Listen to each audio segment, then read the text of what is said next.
সবাইকে কেমন আছেন সবাই? আশা করি ভালো আছেন। আমার এখন কটা বাজলো দেখিয়ে দিয়ে যাবেন। 9:40। এইদিকে ব্যাক ক্যামেরা করি। 9:40, চা ফুটছে। এটা দ্বিতীয়বারের চা, ঠিক আছে।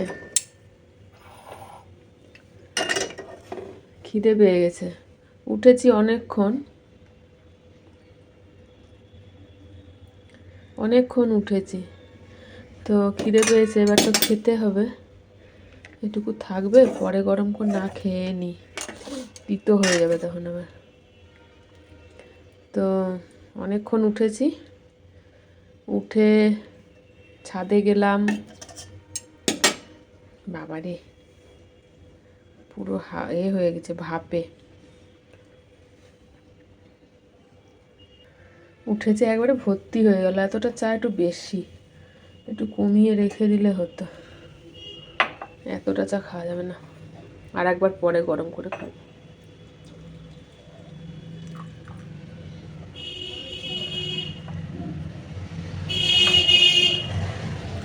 তো উঠেছি, অনেকক্ষণ উঠেছি, এইটুকু থাক। অনেকক্ষণ উঠে কি করলাম, ছাদে গেলাম, কল চালালাম। তারপরে কল চালিয়ে জল টল ভরলাম, গাছে জল দিলাম। গাছে জল দেওয়ার পর দেখছো ঘর মুছতে আসে তো, দিয়ে যত চেয়ার টুল থাকে নিচে, মানে ওর নিজের সুবিধার জন্য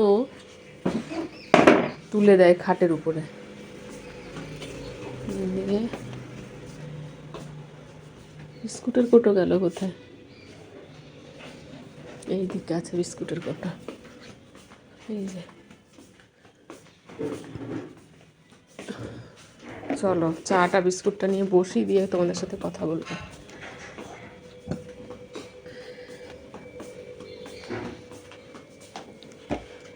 পিং হ্যান্ড এসেছিলো, কেচে দিয়ে চলে গেল, কাচাকুচি হয়ে গেল। আমি চাটা খাই, তারপরে দেখবো খাবারের কি ব্যবস্থা করা যায়। এদিকে লাইটটা পড়ছে তো।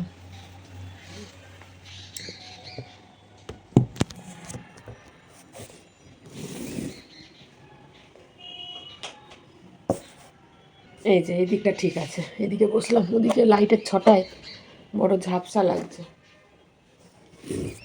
তো কাছাকাছি সব হয়ে গেল। তার আগে স্নান করেছি, স্নান করে আজকে তো বৃহস্পতিবার, লক্ষ্মী পুজো করে, লক্ষ্মী পুজো তার সাথে সব গোপুসোনা সব কিছুই সেরে চলে এলাম চা। মানে জল জীবন আছে না কথাটা, জল জীবন, কিন্তু এখন হয়ে গেছে চা জীবন। বিস্কুট তো খাচ্ছি, চা খাবো, জল খেলাম না গো।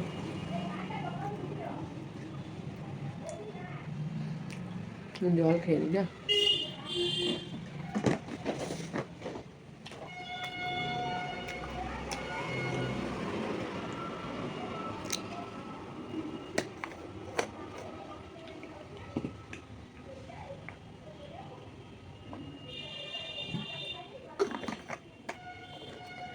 তারপরে সেদ্ধ করা আছে, সেটা গরম করে মুড়ি খাবো।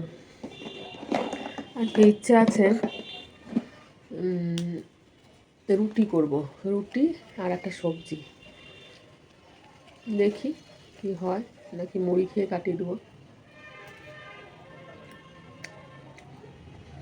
ফ্রিজে ভাতও আছে, কালকে ভাত করেছি, ভাতও আছে।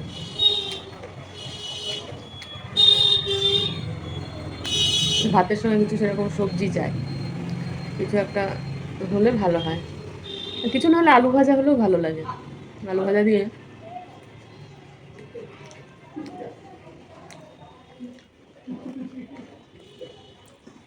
বিস্কুট খেতে খেতে না আমার লাগাম থাকে না, বিরাট বদ অভ্যাস, থামতে পারি না, খেয়ে যাই, বিরাট বদ অভ্যাস। আর খাবো না, 4টে বিস্কুট হয়ে গেলো, টিফিন হয়ে গেল। তো বন্ধুরা, কে টিফিন কী করছো দেখে দেখাবে। আমাদের তো একজন আছে মৌসুমী দেবনাথ, তো খাওয়া দেখায় খুব ভালো লাগে আমার। কত রকম রান্না করে, বাজার করে। কালকে মেয়ে আসবে, দেখি ওকে ফোন করব, কি রান্না করে রাখতে বলে সেরকম বাজার টাজার করবো, সেরকম বাজার আনবো।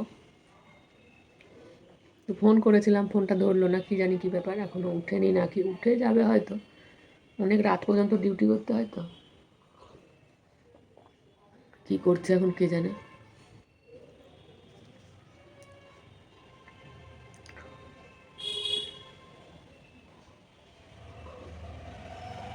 ওকে জিজ্ঞেস করি, করে তারপরে অনেক অনেক কাজ আছে আর কি, কী খেতে চায় না চায় সেরকম বাজার টাজার করে আনতে হবে। তো চলো সঙ্গে থাকো, দুপুরবেলায় কি খাচ্ছি না খাচ্ছি দেখাবো। আমার বেপরোয়া জীবন, মানে যা ইচ্ছা তাই। এই যে চা হয়ে গেল, বিস্কুট, আবার চা থাকলো সেই চাটা আবার আরেকবার গরম করে হবে। এতটা ভর্তি চা খাওয়া যায়? অত চা খাওয়া যায় না।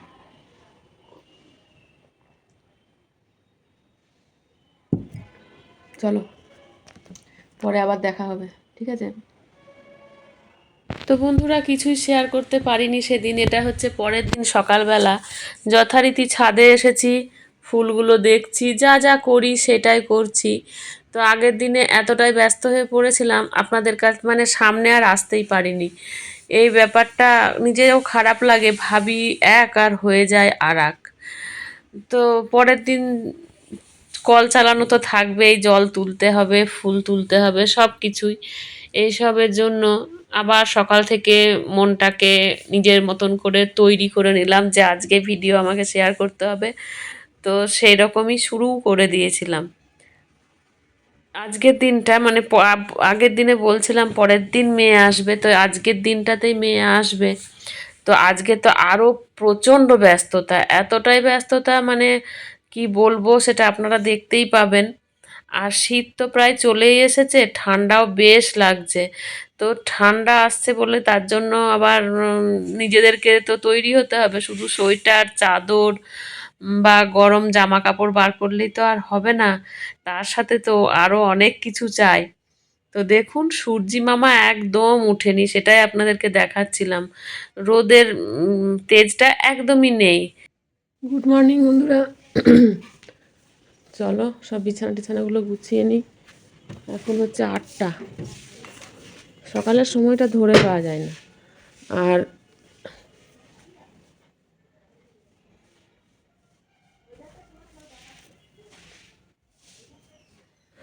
তো বললাম না বন্ধুরা, এরপরে দেখাচ্ছি কতটা ব্যস্ততা ছিল।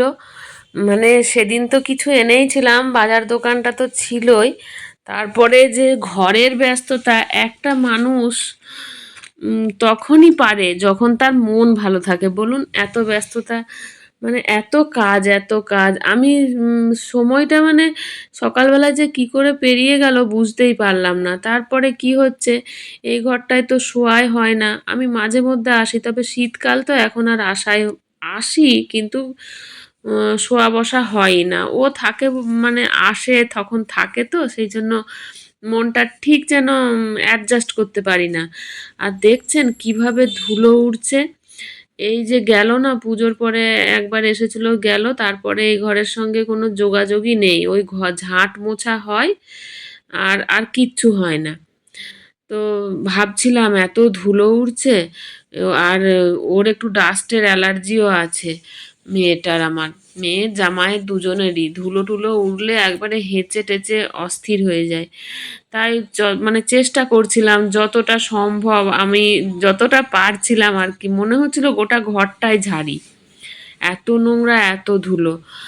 তো করছিলামও যথারীতি ঝাড়াঝাড়ি মোছামুছি করার পরে যখন দেখছি জানলার পর্দাগুলোতে তো বেশ ধুলো ধরে, মানে অন্য সময় দেখেছি তো জানলায় যদি একটা ওই বিছানা ঝাড়া ঝাঁটা দিয়ে একবারে ঝেড়ে দেওয়া হয় না, মানে ধুলো ভুরভুর করে উঠতে থাকে। তো মনে হচ্ছিল যে পর্দাগুলোকেও ধুয়ে দিলে হয়। তো তো এইসব করতে করতে ভাবনা চিন্তা করতে করতে অনেক কিছুই ভাবছি, মনে হচ্ছে ঘরটাই ঝেড়ে দেবো, ঝাড়বো, মানে ভালো করে তো চেষ্টা করেছিলাম, অনেকটাই করেছিলাম, এঘর ওঘর সবটাই গ্রিলগুলো মুছে দিচ্ছিলাম। এত ধুলো তো, শীতকাল আর ধুলো তো এবার হবেই।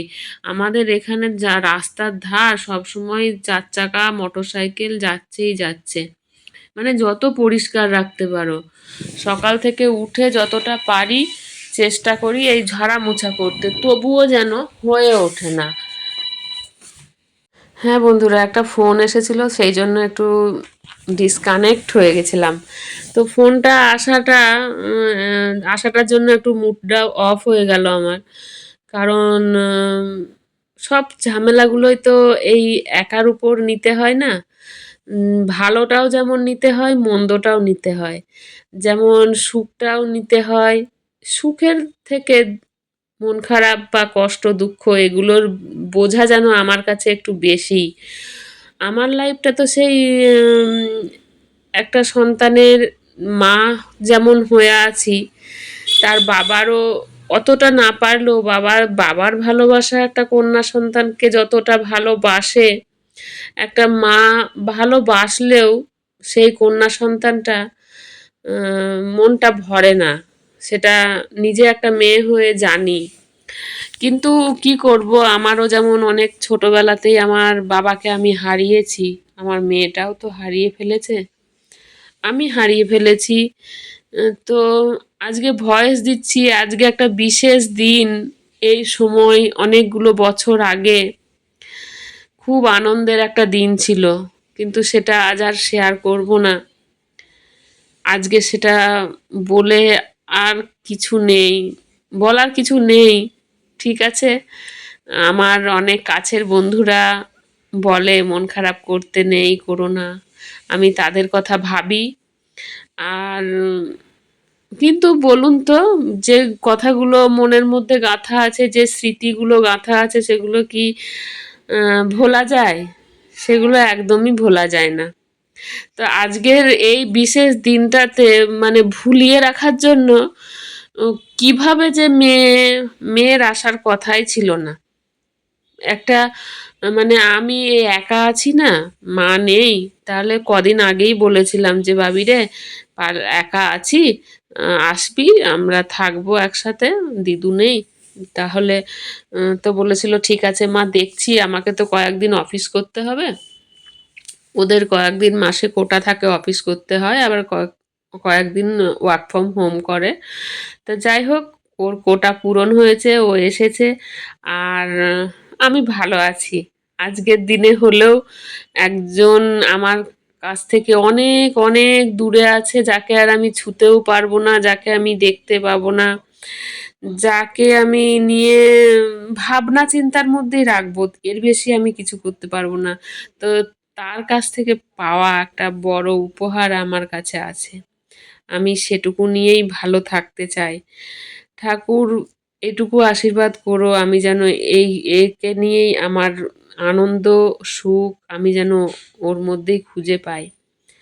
তো অনেক কিছুই বলে ফেললাম, কিন্তু আসল কথাটাই বলতে পারলাম না, ওটা আর কোনোদিনই কারো কাছে শেয়ার করতে পারবো না, শেয়ার করা যাবে না। সেই কীরকম যেন একটা কথা না, কি কথাটা আজকে আর মনে আসছে না। যাক, মনে না আসলেও আমার অন্তরে আছে, আমার ভেতরে আছে, থাক, সবাই সেদিনটার কথা ভুলে যাবে, আমি কোনোদিনই ভুলতে পারবো না। সেও হয়তো ভুলেনি, সেও মনে রেখেছে। তা যাই হোক, আজকে আসি, সবাই ভালো থাকবেন, সুস্থ থাকবেন, আর সবার স্পেশাল স্পেশাল দিনগুলো খুব ভালোভাবে কাটাবেন। যাদেরকে নিয়ে সুখে আছেন তাদেরকে নিয়ে সবাই ভালো থাকুন, সুখে থাকুন, এটুকুই বলবো। টাটা সব্বাইকে। শীতের জিনিসপত্র সব রোদে দেওয়ার পালা, তো অনেক খাটালি গেল আজকে আমার। আসছি, টাটা বন্ধুরা, সব্বাইকে টাটা।